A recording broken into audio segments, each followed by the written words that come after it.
For centuries in Kenya, lions and Maasai have been locked in an ancient dance. Lions see cattle as prey. Warriors see lions as their ultimate adversary. But this dance can't go on.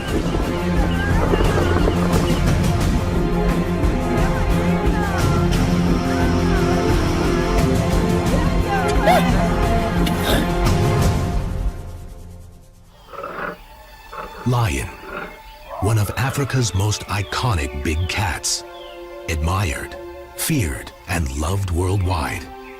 They seem invincible.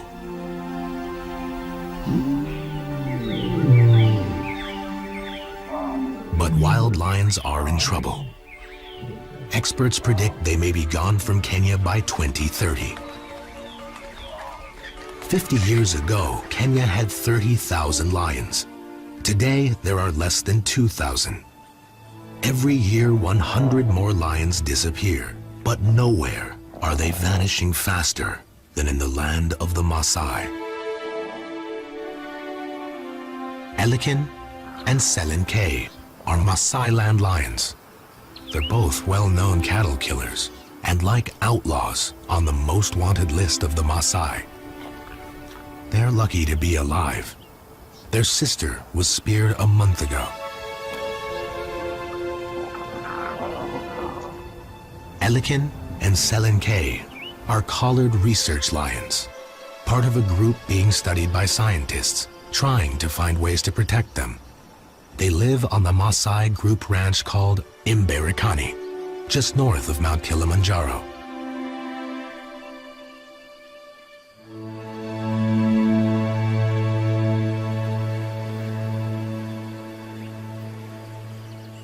For the semi-nomadic Maasai that live here, livestock is the primary means of survival. They live inside thorn-fenced enclosures called bomas, designed to keep predators out.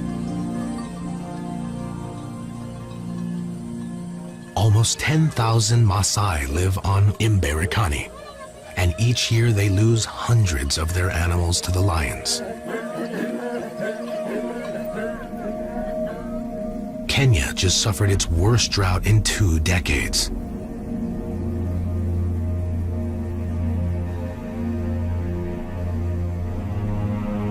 The huge loss of wild game and cattle has left both predator and man hungry and desperate.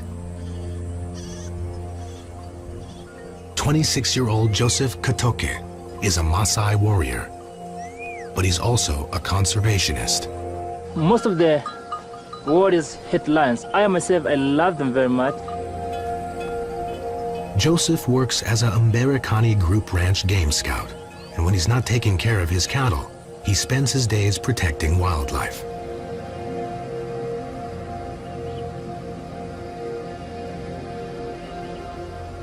Today, like many others lately, Joseph has been called in to mediate. He normally wears his game scout uniform, but in this case, decides on plain clothes to keep warriors from turning on him. Big female, but there were 2 lions, big female and the other male cub, really big one too.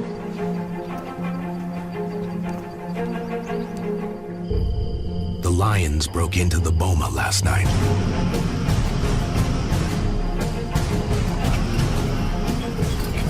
And wreaked havoc amongst the goats, leaving 3 dead or mortally wounded.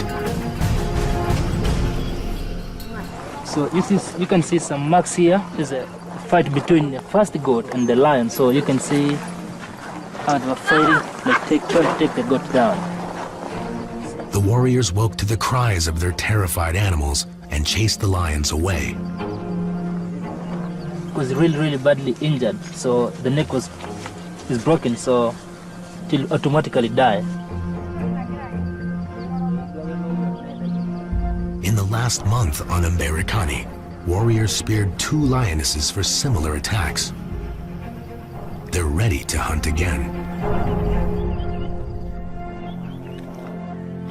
Elikan and Selenkei are likely suspects, but since they've had cubs, they're staying away from Maasai livestock. Tummies are empty, Are the sisters back at cattle killing again? Joseph appeals to the owner of the boma, reminding him killing the lions is a permanent loss to the Maasai. And if his warriors don't seek revenge, he will be reimbursed. The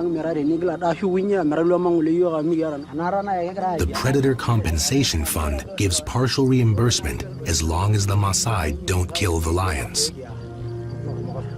The owner agrees for now, but they're saying that this night, if they decide, if the lions come back, we are going to kill them.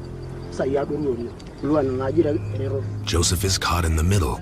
He must relate to his fellow warriors, while at the same time keep the few lions left alive.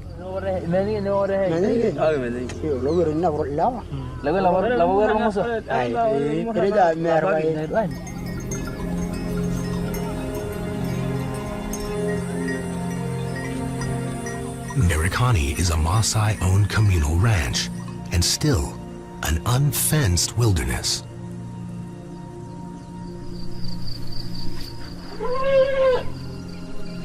The Maasai traditionally don't hunt for meat or eat wild game.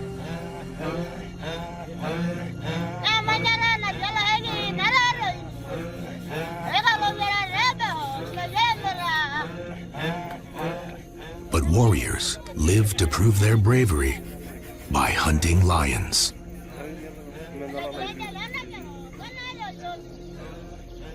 Lion hunting is an exact art. They must prepare themselves emotionally and physically. The warrior who spears the lion first is admired for life and becomes famous for bravery. He's given a new name, a lion name. But only about 20 lions remain on Merikani.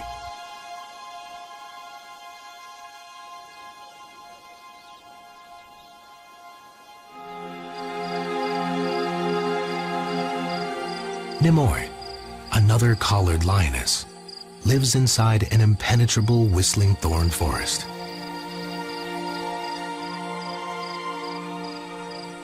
She isn't a known cattle killer, but she struggled to raise her 4-month-old cubs through the drought. She's already lost one, possibly by starvation.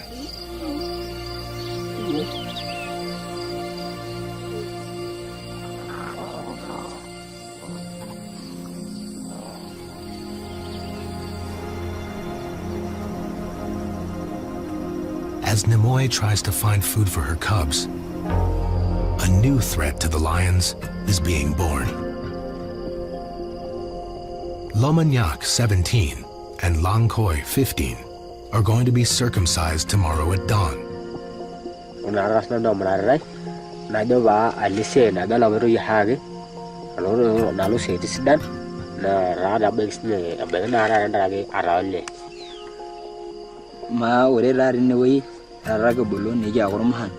Na ore dora ra nene kununu ne nginyala rongi hage kambare ni nyali te ni nyali ngusingihu amure ni nyala na ra ne awona ra ra mu nyala ne ngireng.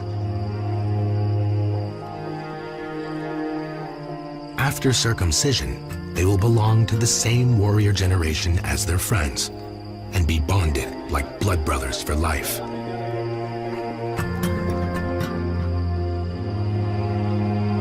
A new warrior generation is created about every 15 years. As the brothers mentally prepare for their ordeal, their mother shaves their heads.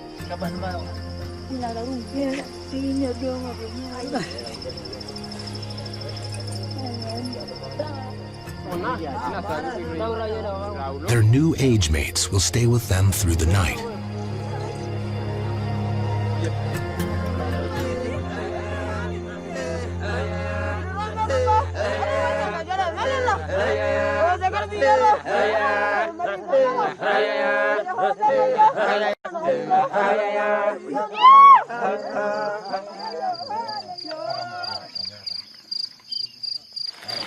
How much do you? Yeah. How much do you back? Yeah.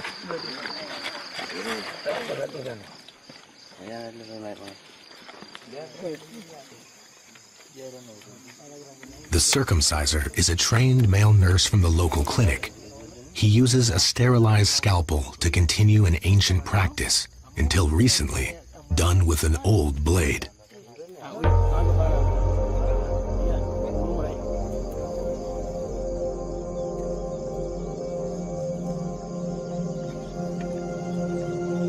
The brothers have made it through their public circumcision. They've passed the first test of warriorhood.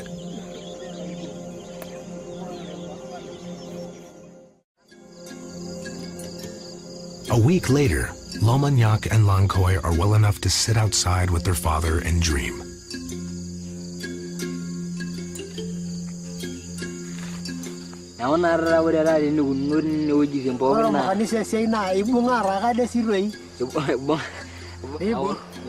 Following circumcision, new warriors wear traditional initiate black for 3 months and carry bows and arrows.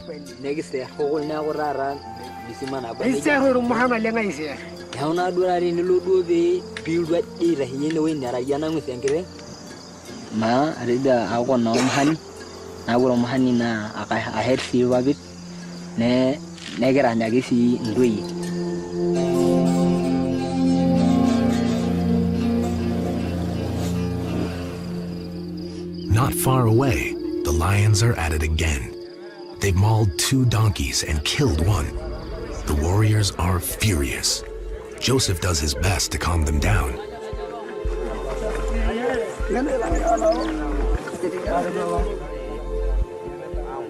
The research team has also arrived.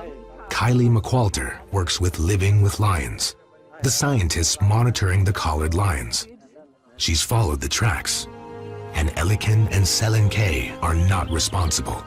The lions that did this are 2 half-grown cubs.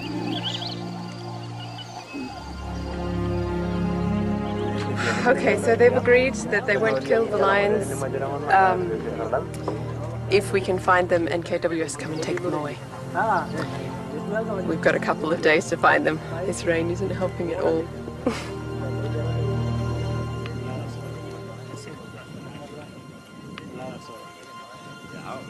The 2 14-month-old cubs responsible for both Boma attacks are orphans. Their mother was speared 2 weeks ago. We are very suspicious they can be killed at any time. And already, we lost their mother just 2 weeks ago. And again, we might end up losing again the 2 cubs which has been left surviving alone. They are right now orphans. Joseph thinks the cubs will be hunted, and he's noticed that the main lion hunters are nowhere to be seen. Ask me in Turkey or somebody who can give us any information. He suggests to his commander that they quietly follow up on the missing warriors.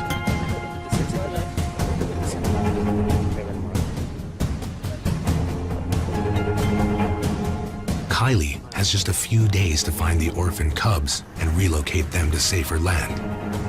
And it will be like finding 2 needles in a haystack.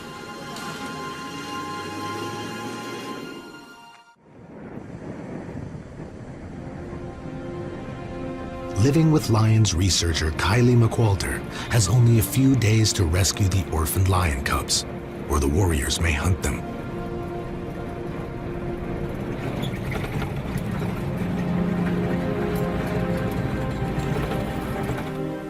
But there are thousands of acres to search, and the cubs are not collared.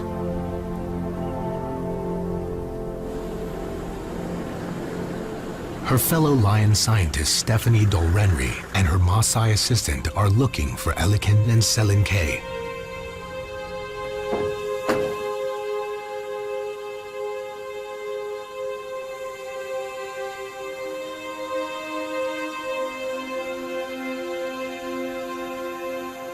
Collars are a tool for conservation, particularly with the lion guardians on the ground. They're able to know where those lions are, and they can track and they can say, okay, we know that a cow was killed over in one area and Morans might be going hunting over in that area, but our collared animals are all in another area. They should be safe. So it becomes a tool. It becomes a way of saving these lions. They find Elikin and Selenke, the two veteran cattle killers, in a shady spot near water and unfortunately several Maasai bomas. Hopefully, they won't be tempted. The researchers have learned that these persecuted lions live like fugitives, alone or in small groups, which is unnatural for these big social cats.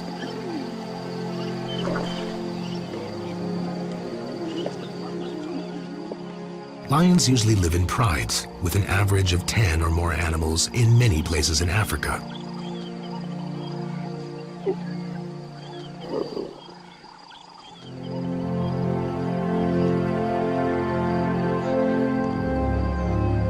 The scientists are trying to find ways to help the lions and the Maasai coexist. Which may give these 4 cubs a fighting chance at survival.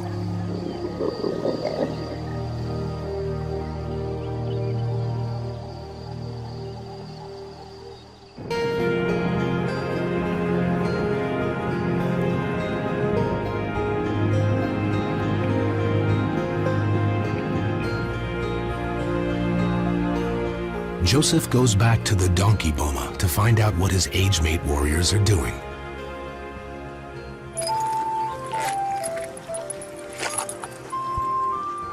Hello. Eh.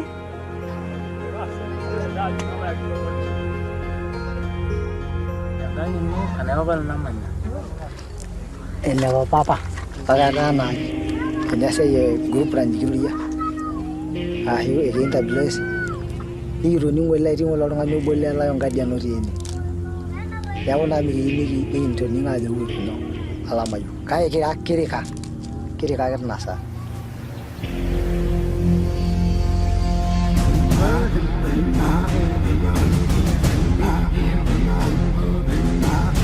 So they had gone hunting.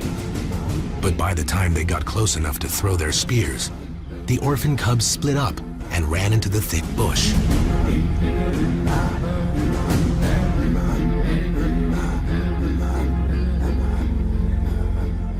That's when they gave up. Some lost interest and others were afraid of getting into trouble.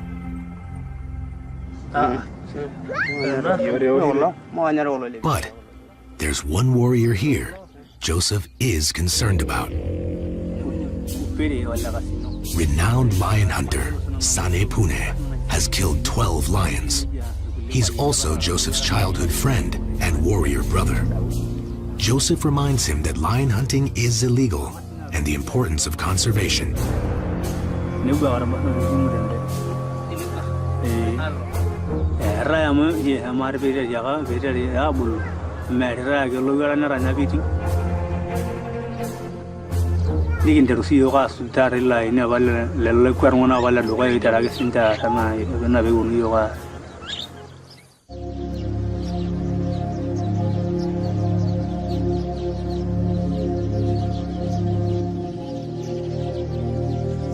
Finally recovered from their circumcision, the two brothers Lomagnac and Lankoy face another test on their way to becoming warriors. In this phase of initiation, they must hunt birds.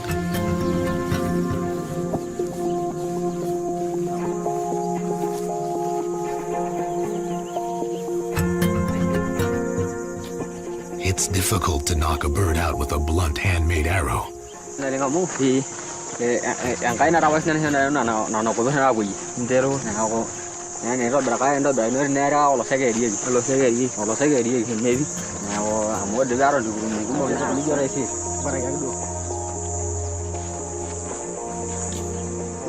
They're looking forward to hunting lions next.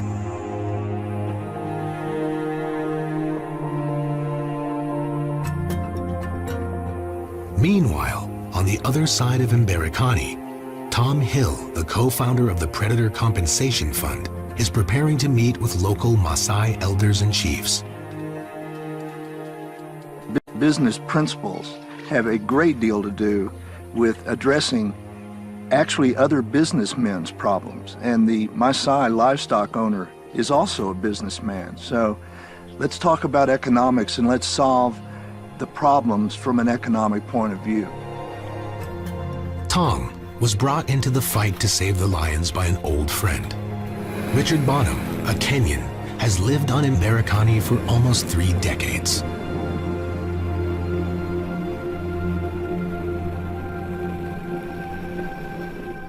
He started an eco-tourism lodge and has since brought conservation to the area. Today, he oversees a growing team of game scouts. And then it reached the stage where I could see the lion population was virtually extinct in the area. And so I went to the elders and said, what are we going to do here? You know, we've got to stop it. And they said, well, the only way you're going to stop it is paying us for the livestock that are killed by the predators. Tom and the elders have now come together to brainstorm how to prevent more lion killings.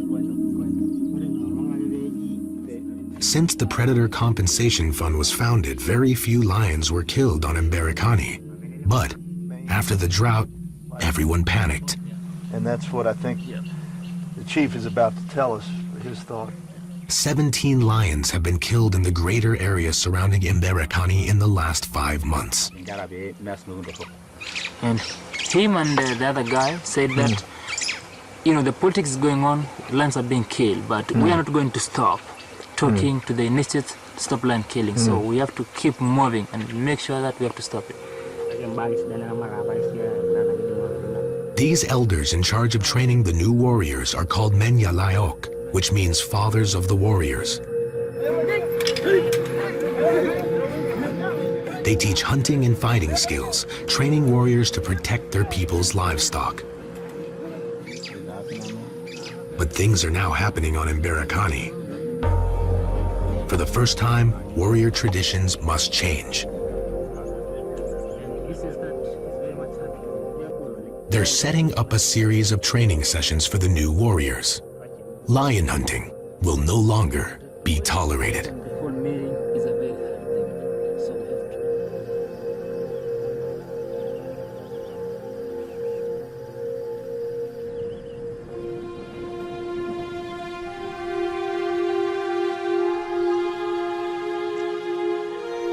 Kylie McQualter and her research assistant are still searching for the 2 orphan cubs. They only have 2 days left. The warriors admitted to Joseph that they tracked them yesterday, but aborted their hunt after the cubs split up. Without collars, the cubs are hard to track. We eventually found tracks of one cub and followed the tracks all the way to the river, and then lost the tracks again. So we've come up here now to look for the tracks of the second cub. We've had no luck so far, so things are not looking good.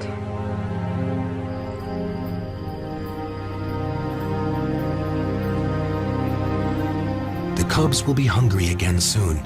They may be too young to survive on their own and will probably break into another boma.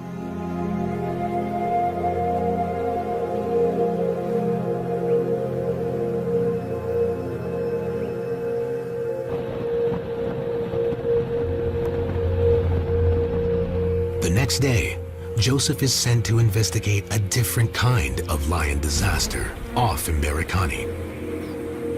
Poison, yeah.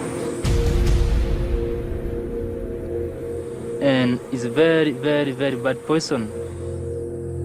These lions attacked a boma 2 nights in a row and killed 2 cows. The owner of the boma, an elder, was asked by authorities not to retaliate, but he only had 3 cows remaining and panicked. I'm gonna say that we have lost the whole pride around here, so it's a very sad case. Have to talk to the community, try to talk to them to stop this, because this will never, if we still do this, no more lions or no more predators in our country or in Africa. Poison takes the guilty and the innocent.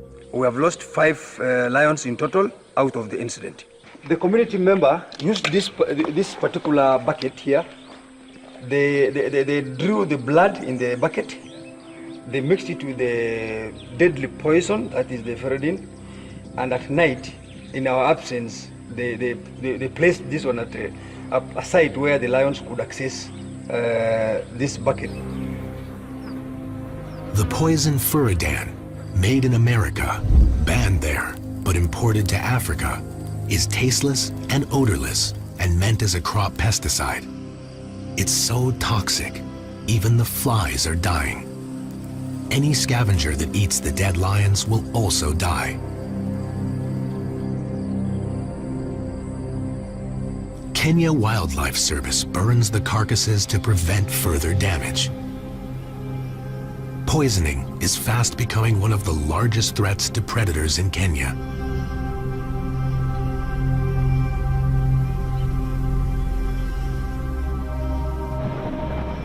That night, Joseph is called into the Game Scout headquarters.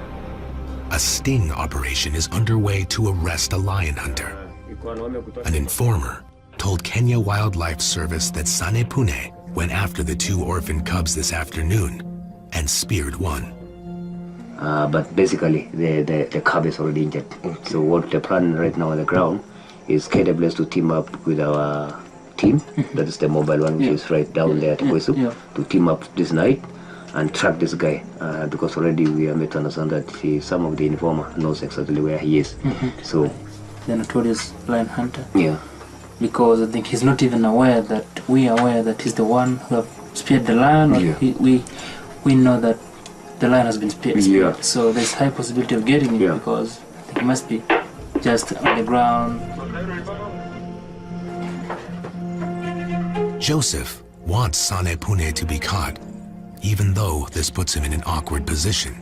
He's among of my best friends in Berikani Group Ranch, and also in my age set. He's the one who have speared the lion that the 2 cubs that the mom has been killed the last 2 weeks. And up to now, according to the report we have had, is that the lion has been speared badly and also badly injured. Just told everyone, and I just told my office and the whole security team that if Sane Pune is there, we'll automatically lose the lion. And this is what happened right today.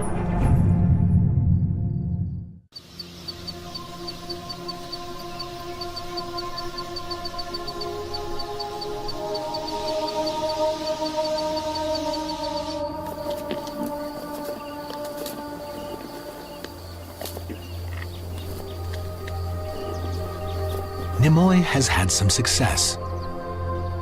She's managed to ambush an ostrich.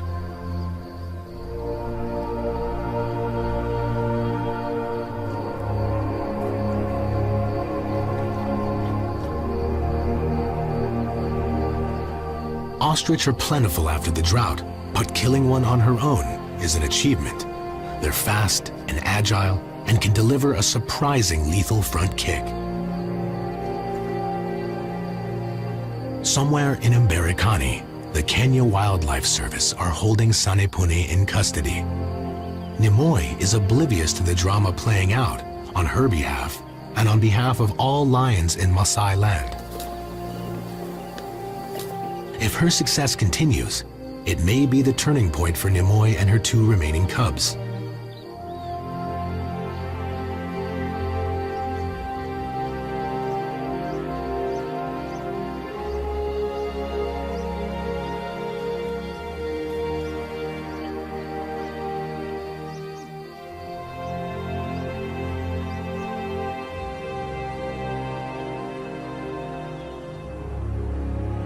Out on the plains, Joseph gets away from the stress of his job as a game scout and joins his fellow age mates for a wedding ceremony.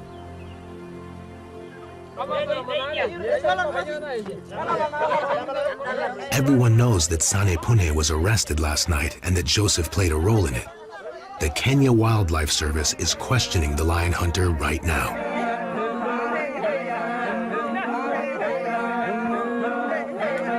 Some of the warriors are angry with Sane Pune for being caught. Others think Joseph is a traitor.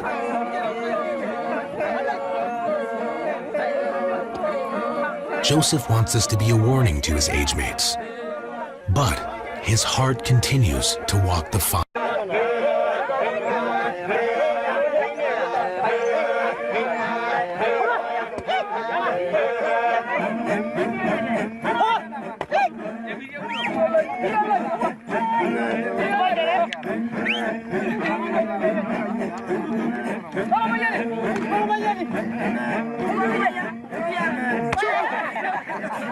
For more than 400 years, the Maasai have kept their culture intact. At its core is the lion-warrior love-hate relationship. Most songs and legends are about lions and warriors. If lion hunting goes from Maasai culture, what can replace it? And what else will go next? The next morning, in the whistling thorn forest, Nimoy watches the vultures come in, attracted to her ostrich kill.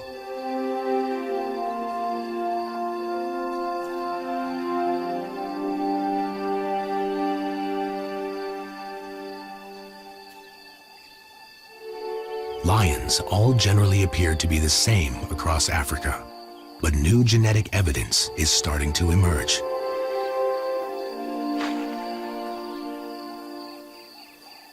Prides sampled in East, West, and South Africa all seem genetically distinct, and there is concern that lions from different areas probably don't interbreed.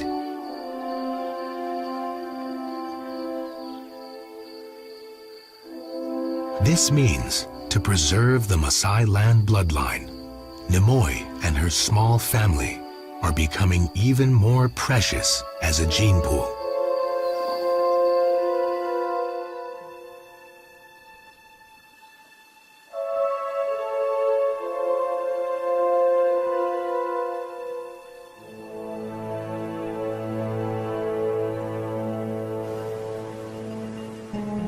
Lamanyak and Lankoi are on their way to the first initiate training meeting, usually held under a tree, but today in a donated community church.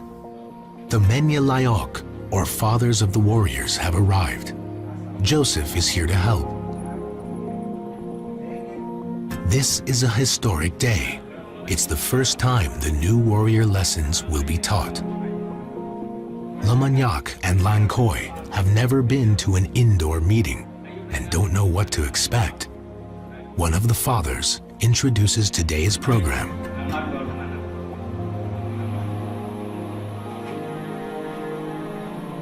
They're going to watch a training film in Ma language called We Don't Kill Lions Anymore. Lankoi has never seen a film before.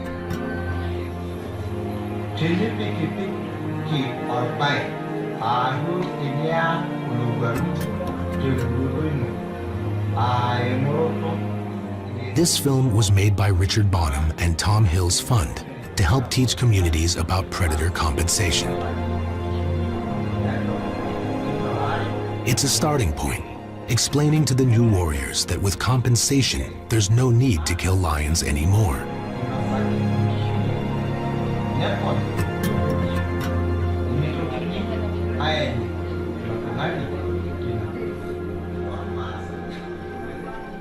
For two future warriors who dream of lion hunting, the message is loud and clear.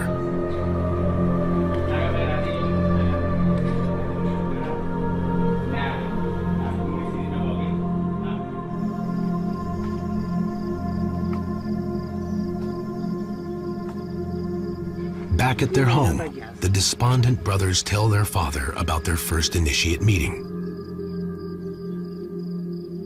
His sons won't be experiencing the kind of warriorhood he remembers. How can they be warriors without hunting lions?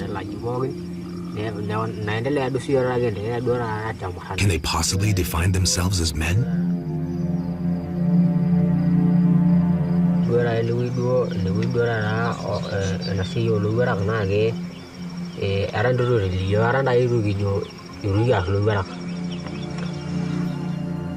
There are still many more Menya Layok meetings to come.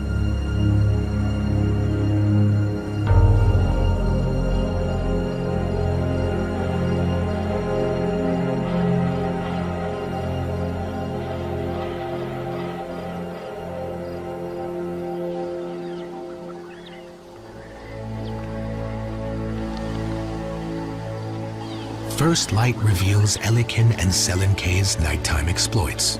And this time, the researchers can sigh in relief. The veteran cattle thieves have also killed an ostrich, and as long as they don't return to livestock, there is hope for their future. Lions are specialist hunters, and once they've successfully killed, they will continue to improve the technique.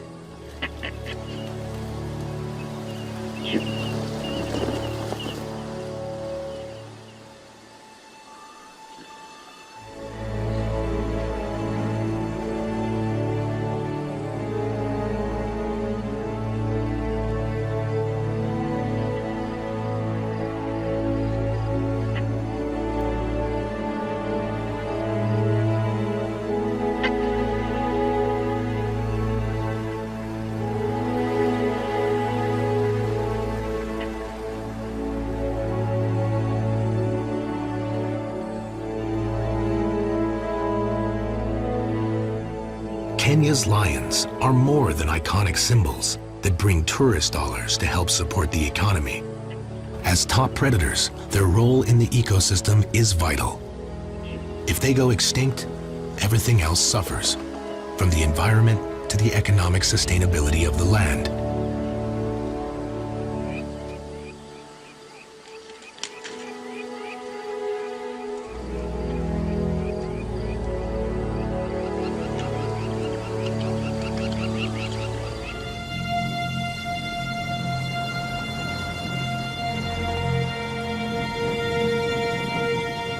Sanepune, the notorious lion hunter, has been released by the Kenya Wildlife Service.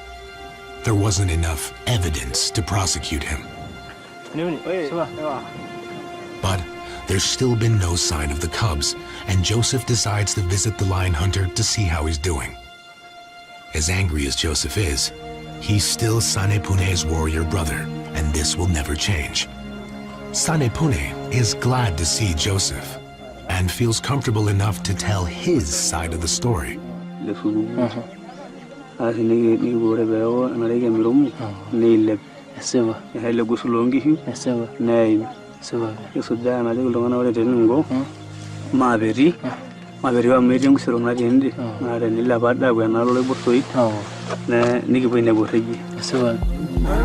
Sanepune started hunting and soon found fresh tracks of the cubs to follow.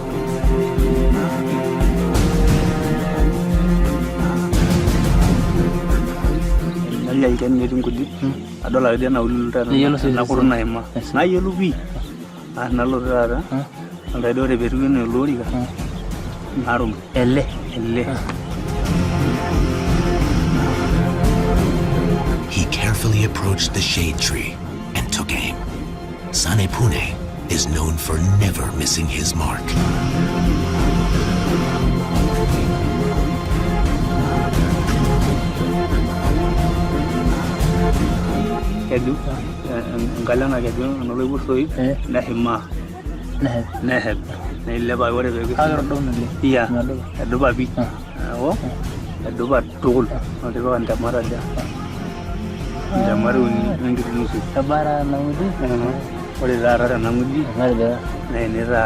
He says his spear went through the cub and hit earth. It had blood and mud on its tip. He followed the injured cub for a while and then decided to find some other warriors to help him. But no one would agree. That night, he was arrested.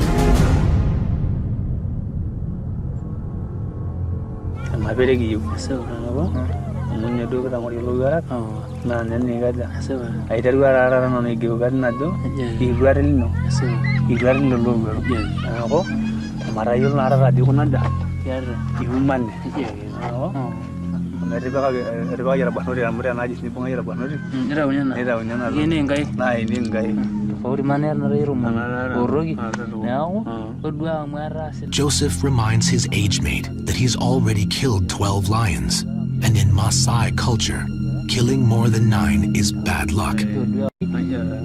He begs Sanepune to now stop. From what Sanepune claimed, Joseph believes the cubs are probably dead. Joseph knows that Sanepune won't change. He's a traditional Maasai. But he only has a few years left of warriorhood. Sanepune's father killed 9 lions. Sanepune grew up believing he must do the same. He finds this changing new world he lives in confusing and difficult to adapt to. He's a dying breed of warrior that may soon become part of Maasai legends.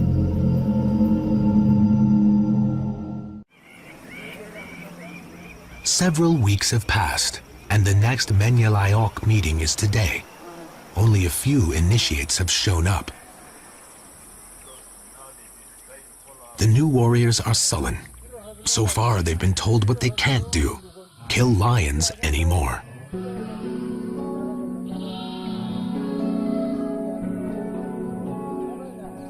Tom Hill and Richard Bonham are here to support this grassroots initiative. Let me make it very clear that the ideas that you're hearing here today and the projects and the activities, the benefits that you will realize in the future are not coming from our ideas, but are coming, in fact, from your own people. The modern warrior education includes Maasai tradition, but introduces conservation, healthcare, and education. The fathers try to make the new lessons sound appealing. So when we talk of women, even if you kill how many lions and somebody has a degree and has a good job, you can't compete with him for lady. But the main event today is sports, something that can replace lion hunting. The idea is to organize teams between warrior groups and have regular competitions. Winners are awarded status and prizes. Mamanyak takes his turn at spear throwing, a skill all warriors love, and comes in second. His frown turns into a smile.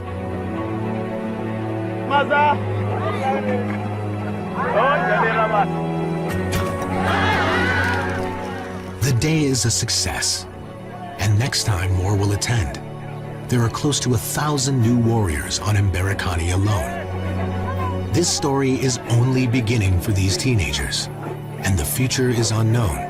But as they continue their training, perhaps some will become different kinds of lion warriors. Research assistants that work with scientists, safari guides, and of course game scouts, following in the footsteps of Joseph. The same evening, the males of Mberikani are back. Both research lions are on patrol visiting their females. Shore and Manuele are among the few carriers of the Maasai land lion genetic profile, and as their great paws strut across these plains, they are the link to its survival. The 2 orphan cubs have reappeared. They survived Sanepune's spear and have not attacked more bomas. Somehow, they're learning to survive on their own. It's going to be up to the new warriors and the elders leading them to find the solutions. But for now, Lomanyak and Lankoi are just trying to cope with the new things they're learning. In